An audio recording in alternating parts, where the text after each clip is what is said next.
Assalamualaikum warahmatullahi wabarakatuh. Saya Yudi Pramuko, tukang donat dari Parung YouTuber tertua di semesta. Ada berita bagus ya tentang dilaporkannya Jenderal Dudung ke Puspomat ya, oleh koalisi ulama anti penodaan agama. Ini saya bacakan dari Detik News ya. Jakarta, koalisi ulama, habaib dan pengacara anti penodaan agama disingkat KUHAP apa melaporkan KSAD Jenderal Dudung Abdurrahman terkait pernyataan Tuhan kita bukan orang Arab. Laporan itu disampaikan koalisi ulama, habaib dan pengacara anti penodaan agama ke Pusat Polisi Militer TNI AD Puspomat TNI. Kami KUHAP apa yang mengetahui atau menyaksikan telah terjadi dugaan kuat adanya perbuatan melanggar hukum atau delik yang dilakukan oleh saudara Dudung Abdurrahman, seorang perwira tinggi yang berpangkat jenderal yang mengemban tugas sebagai abdi negara selaku KSAD, yang tentunya secara hukum melekat pada dirinya kewajiban melindungi tumpah darah Indonesia, bangsa dan tanah air NKRI, serta seyogianya memiliki kepribadian dan kebijakan yang patut dikuku dan ditiru. Namun pada kenyataannya Jenderal Dudung Abdurrahman melakukan tindakan yang sebaliknya daripada kewajiban-kewajiban tupoksinya terkait pernyataan Tuhan bukan orang Arab, kata anggota KUHAP apa Damai Hari Lubis dalam keterangan tertulisnya Sabtu 21 Januari. Oleh karenanya dengan terpaksa kami telah membuat pengaduan atau laporan terhadap Jenderal Dudung sesuai hukum dan perundang-undangan yang berlaku. Adapun aduan laporan berikut pasal-pasal yang telah dilanggar kami buat lengkap melalui Puspomat _ dan Puspom Jakarta Pusat kemarin tanggal 28 Januari 2022 imbuhnya. Laporan itu disampaikan terkait dugaan tindak pidana penodaan agama dan menyiarkan berita atau pemberitaan bohong dengan sengaja menerbitkan keonaran di kalangan rakyat. Laporan itu dilakukan atas nama pelapor A, Sahrudin.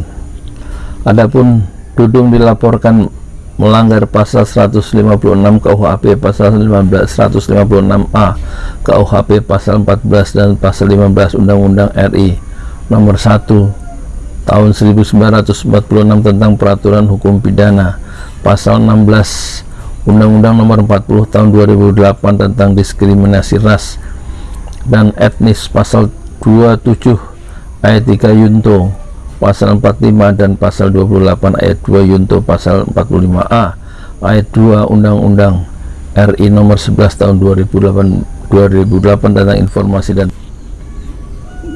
tahun 2008 tentang informasi dan transaksi elektronik sebagaimana diubah Undang-Undang nomor 19 tahun 2016 tentang perubahan atas Undang-Undang nomor 11 tahun 2008 tentang ITE.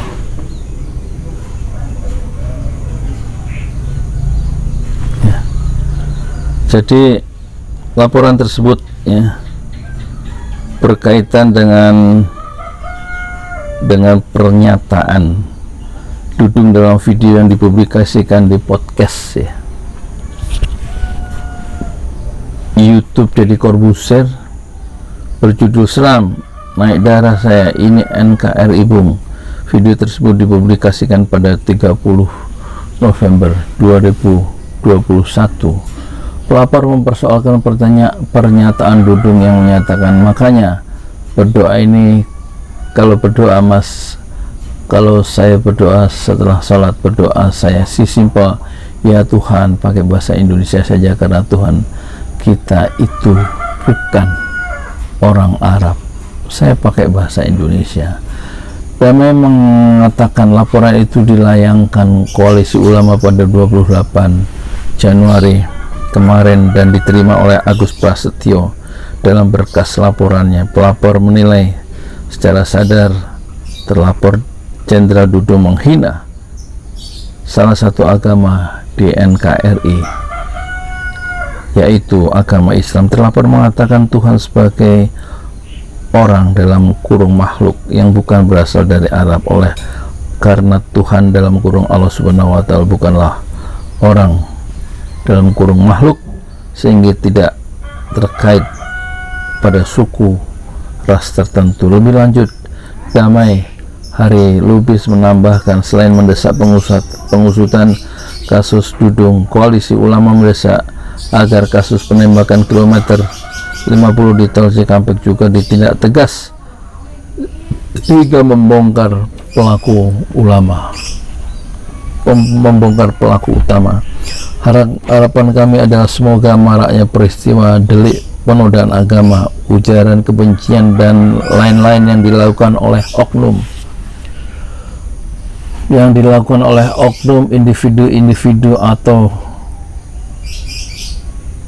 individu dan garis miring atau kelompok yang ada dapat dituntaskan secara due process dan equal dengan berpedoman sesuai rule of law atau konstitusional.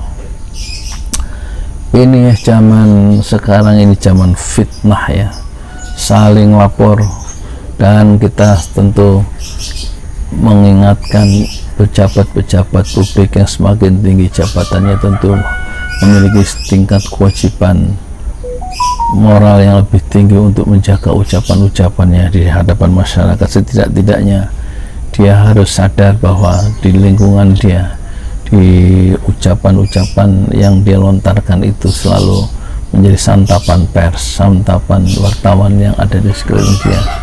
Oleh karena itu betul-betul ucapan itu harus diukur, harus mendapatkan satu pengawasan dari dalam, secara internal, dari yang bersangkutan, dari pejabat publik yang bersangkutan, supaya tidak menimbulkan kegaduhan dan menjadi satu santapan untuk dilaporkan bagi lawan-lawan politik atau orang-orang pihak-pihak yang merasa kelompok mereka itu mendapatkan perlakuan tidak adil atau tidak semestinya dari ucapan pejabat publik. Dan kita juga ingatkan bahwa di dalam perspektif Islam, setiap jabatan itu akan menjadi penyesalan bagi yang bersangkutan di akhirat. Jadi surat keputusan yang mengangkat seseorang menjadi pejabat tertentu, lalu surat keputusan yang diangkat, yang dikeluarkan oleh atasannya, dan kemudian dia menjadi satu tokoh, satu pemimpin dari surat keputusan itu sudah cukup untuk dia dimintai pertanggungjawaban di akhirat soal kepemimpinan yang diambil selama di dunia. Oleh karena itu kita saling mengingatkan supaya kita betul-betul hidup bisa lebih bersama-sama dalam keakraban. Oleh karena itu, khususnya bagi orang-orang yang memiliki tingkat kedudukan yang secara politis lebih tinggi di masyarakat, tentu dituntut untuk lebih wise, lebih bijaksana di dalam melontarkan ucapan-ucapannya yang akan bersifat otonom ke ruang-ruang publik. Setiap ucapan selalu bersifat otonom dan tergantung publik menafsirkan dengan caranya sendiri, dan tidak harus selalu diklarifikasi oleh orang yang bersangkutan, karena setiap ucapan, setiap tindakan itu selalu bersifat otonom dan bebas untuk ditafsirkan oleh siapa saja. Yang tersisa adalah bagaimana sang pejabat publik itu, siapapun dia, betul-betul cukup rendah hati dan cukup berhati-hati di dalam melontarkan pandangan-pandangan dan pendapatnya di ruang-ruang publik yang begitu bebas sekarang ini. Saya Yudi Pramuka, tukang donat dari Parogijo, tertua di semesta Fasbir Sobran Jamila. Bersabarlah dengan kesabaran yang indah. Assalamualaikum warahmatullahi wabarakatuh.